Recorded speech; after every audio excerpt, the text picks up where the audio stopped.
ओम शांति। आज 17 मार्च 2022 की साकार मुरली।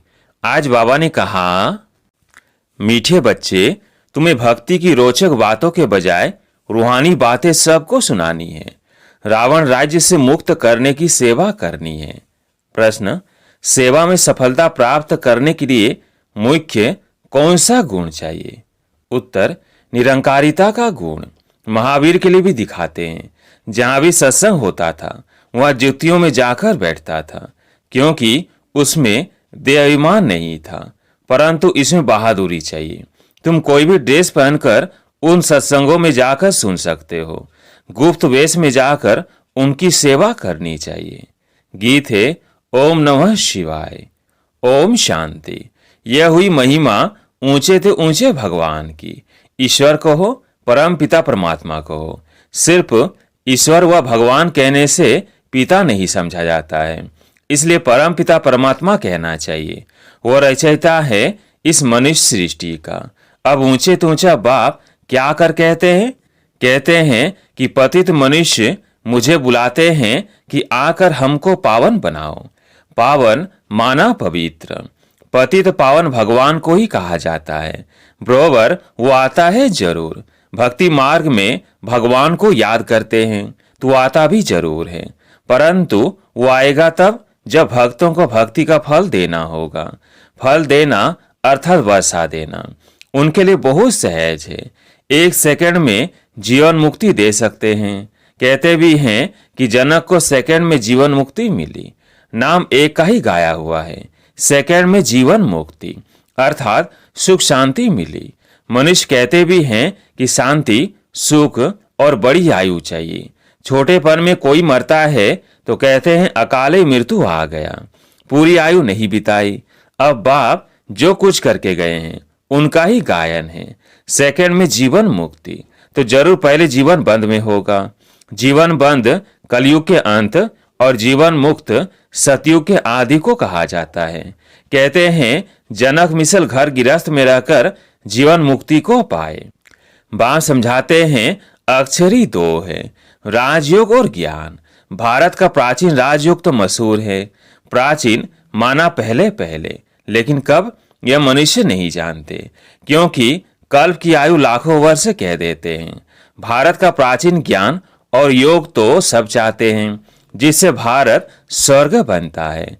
अब तो भारत बहुत दुखी है। पहले सूर्यवंशी राज्य था, अब नहीं है। फिर उनको याद करते हैं कि वो राजयोग और ज्ञान किसने दिया था, यह नहीं जानते। नहीं तो बाप से वर्षा लेने में बच्चों को कोई भी तकलीफ नहीं। बाप का बने तो वर्षे के लायक बने। फिर भी माता पिता टीचर की शिक्षा मिलनी होती है। मुक्ति का भी वर्षा चाहिए, इसलिए गुरु करते हैं। परंतु जीवन मुक्ति तो कभी कोई दे नहीं सकता। जब जीवन बंद का अंत हो, जीवन मुक्ति की आदि हो, तभी फिर जीवन मुक्ति देने वाले आए। मनुष्यों ने सिर्फ सुना है कि सेकंड में जीवन मुक्ति अथवा सेकंड में रावण राज्य से राम राज्य, पति से पावन, परंतु कैसे सो नहीं जानते। बाप तुम आत्माओं से बात करते हैं। यह रूहानी शिक्षा जो सुप्रीम रूह देते हैं। वहां तो सब मनुष्य शास्त्र आदि पढ़ते हैं, कहते हैं फलाने महात्मा ने यह ज्ञान दिया। यह है प्राचीन राजयोग और ज्ञान जो परम पिता परमात्मा ने दिया था 5000 वर्ष पहले, जिससे तुम 100 देवी देवता बने थे। अब प्राय लोप हो गया है। अगर लोप न हो तो सुनावे कैसे? मनुष्य पतित न बने तो पतित पावन बाप कैसे आए? पतित बनने में 84 जन्म लेने पड़ते हैं। इसका भी सारा विस्तार बाप समझाते हैं। वर्ण भी समझाते हैं। ब्रह्मा चाहिए तो ब्रह्मा का बाप भी चाहिए। ब्रह्मा, विष्णु, शंकर, इन तीनों का बाप शिव है। अब ब्रह्मा द्वारा बैठ प्राचीन ज्ञान देते हैं, जिससे विष्णुपुरी के मालिक बनेंगे और ब्राह्मण सो देवता बन जाते हैं। ब्राह्मण धर्म वाले मनुष्य, तुम सो देवी देवता धर्म वाले बन रहे हो। तो पहले प्रजापिता ब्रह्मा चाहिए। कृष्ण को तो प्रजापिता नहीं कह सकते हैं। यह तो सब उल्टी बातें बना दी है। कृष्ण को इतनी रानियां बच्चे आदि थे, यह है भूल। वास्तव में बच्चे हैं ब्रह्मा को, न कि श्री कृष्ण को। ब्रह्मा ही कृष्ण बनते हैं। बस इस एक जन्म की उथल पाथल ने मनुष्यों को मुंझा दिया है। गीता का भगवान कृष्ण को कह शिव को उड़ा दिया है। सब कहते हैं ब्रह्मा को 3 मुख थे, कितने मूंझ गए हैं। शिव रचयिता को तो एकदम गुम कर दिया है। रचता ही आकर बताते हैं कि हम कैसे देवी देवता धर्म की रचना करते हैं। ऐसे नहीं, परमात्मा सृष्टि कैसे रचते हैं। परमपिता परमात्मा को बुलाते ही हैं कि हे पतित पावन, आकर हम पतितों को पावन बनाओ। दुनिया को यह मालूम ही नहीं कि इस समय रावण का राज्य चल रहा है। रावण की बड़ी बड़ी कथाएं बैठ सुनाते हैं। इसको कहा जाता है भक्ति की रोचक बातें, और यह रूहानी बातें। इस समय शव सीताएं अथवा भक्तियां रावण की कैद में हैं और रावण राज्य में बहुत दुखी है। अब सबको रावण राज्य से मुक्त कराना है। अब बाप आया है, कहते हैं बच्चे तुम्हारे 84 जन्म अब पूरे हुए, अब वापिस चलना है। मुझे ही बुलाते थे कि हे दुखहर्ता सुख करता आओ। यह मेरा ही नाम है। कलयुग में अपार दुख और सतयुग में है अपार सुख। फिर से तुमको सुख का वर्षा दिलाने अर्थ फिर से तुम्हें राजयोग और ज्ञान सिखला रहा हूं। यह पुरानी दुनिया विनाश हो जाएगी।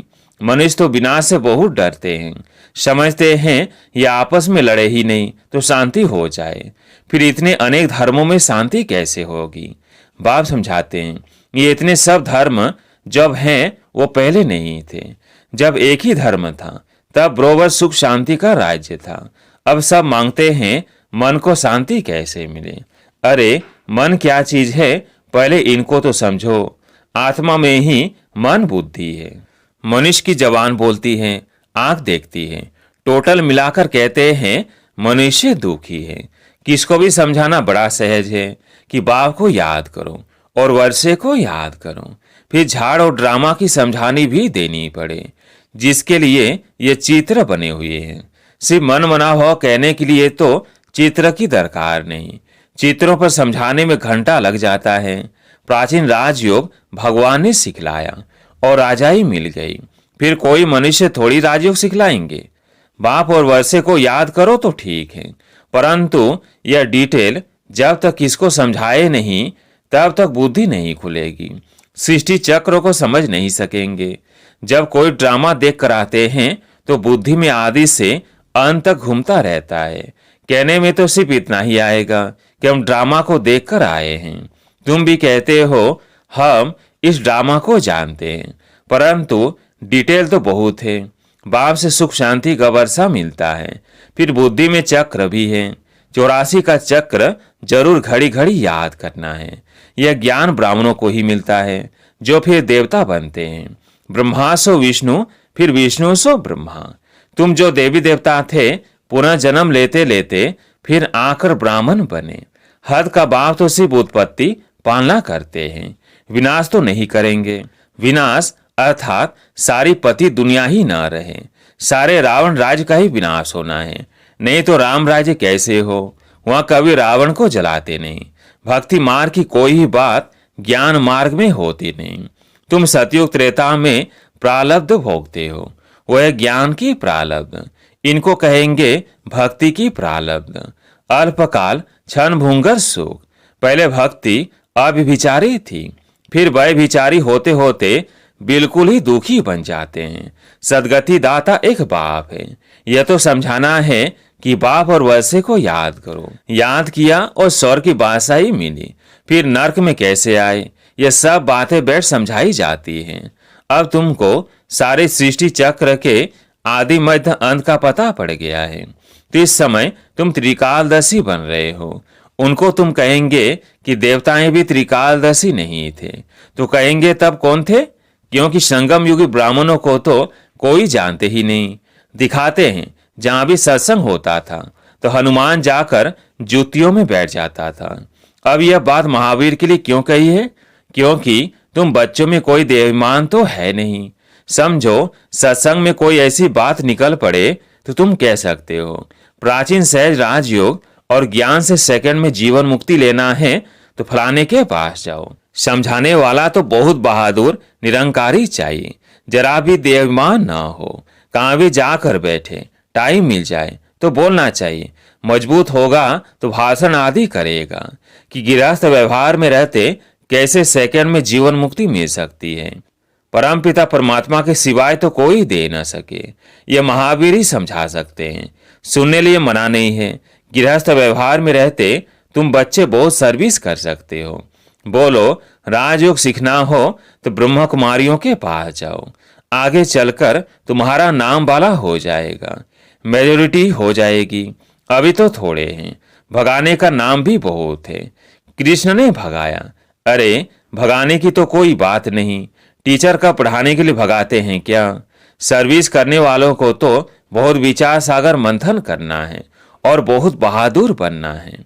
अच्छा, मीठे मीठे सिकिंदे बच्चों प्रति माता पिता बाप दादा का याद प्यार और गुड मॉर्निंग। रूहानी बाप की रूहानी बच्चों को नमस्ते। हम रूहानी बच्चों की रूहानी बाप दादा को याद प्यार गुड मॉर्निंग नमस्ते नमस्ते। धारणा के लिए मुख्य सार। पहला पॉइंट, सभी भक्ति रूपी सीताओं को रावण की कैसे छुड़ाना है। सेकंड में मुक्ति जीवन मुक्ति की राह दिखानी है। दूसरा पॉइंट, बाप और वर्षे को याद करना है। देवमान छोड़ महावीर बन सेवा करनी है। विचार सागर मंथन कर सेवा की नई नई युक्तियां निकालनी है। आज प्यारे मीठे बाबा का वरदान, नथिंग न्यू की युक्ति द्वारा हर परिस्थिति में मौज की स्थिति का अनुभव करने वाले सदा अचल अडोल भव। नथिंग न्यू की युक्ति द्वारा हर परिस्थिति में मौज की स्थिति का अनुभव करने वाले सदा अचल अडोल भव। ब्राह्मण अर्थात सदा मौज की स्थिति में रहने वाले। दिल में सदा सौतो यही गीत बजता रहे, वाह बाबा और वाह मेरा भाग्य। दुनिया की किसी भी हलचल वाली परिस्थिति में आश्चर्य नहीं, फुल स्टॉप। कुछ भी हो जाए लेकिन आपके लिए नथिंग न्यू, कोई नई बात नहीं है। इतनी अंदर से अचल स्थिति हो, क्या क्यों में मन मुझे नहीं, तब कहेंगे अचल अडोल आत्माएं। स्लोगन, वृत्ति में शुभ भावना हो, शुभ कामना हो तो शुभ वाइब्रेशन फैलते रहेंगे। वृत्ति में शुभ भावना हो, शुभ कामना हो तो शुभ वाइब्रेशन फैलते रहेंगे। अब सुनते हैं अनमोल ज्ञान रतन दादियों की पुरानी डायरी से। दादियों ने कहा, पहला, अब तुम्हें दैवी गुणों की धारणा करनी है। धैर्यवत गुण की धारणा भी निश्चय से होती है और साक्षीपन की अवस्था में ही खुशी है। इस धारणा से ही परमात्मा आप ही 1000 कदम आगे प्रख्यात होता है। बाबा कहता है कि तुम सूक्ष्म में 2 कदम नजदीक आओ तो मैं स्थूल में अनेक कदम उठाकर सामने आऊंगा। ज्ञानी है 100 लक्ष्य में स्थित रहना। 100 में स्थित रहने से ही परमात्मा स्वयं आगे आएगा। बाबा के ये महावाक्य याद कर दो। जितना दैवी गुणों की धारणा करेंगे उतना ही एक दो को सुख देने के निमित्त बनेंगे। आज देना कल मिलना। आज सर्वेंट बन देंगे तो कल मालिक बन राज्य करेंगे। अभी तो वर्ल्ड सर्वेंट होना। दूसरा, हर एक 100 स्वरूप में स्थित हो अपने रथ अर्थात शरीर को चलाते चलो। जैसे कि इस रथ को मैं बिठाती हूँ, मैं खिलाती हूँ, मैं सुलाती हूँ, मैं मुख से बात कराती हूँ। अगर मैं मुख से किसको दुख देती हूँ तो जैसे अपने ही 100 स्वरूप की इंसल्ट करती हूँ। तो फिर 100 संपूर्ण आत्मा कहती है कि हे जीव आत्मा, तेरे पर अफसोस है। ऐसे इंसान अथवा प्राणी में मैं शुद्ध आत्मा प्रवेश नहीं हूँ। 100 शुद्ध आत्मा जिस जगह है उस जगह पर अफसोस नहीं है, क्योंकि वह कभी भी किसको दुख नहीं दे सकता है। 100 शुद्ध आत्मा तो सुख रूप है और ऐसा 100 निश्चय बुद्धि तो सदैव सुख पहुंचाता है। वह साक्षात मेरा स्वरूप है। और जो अपने को 100 आत्मा निश्चय करते भी अन्य को दुख देता है वह तो सिर्फ कहलाने वाला पंडित है। उसका असर दूसरों पर नहीं हो सकता है। अच्छा, ओम शांति।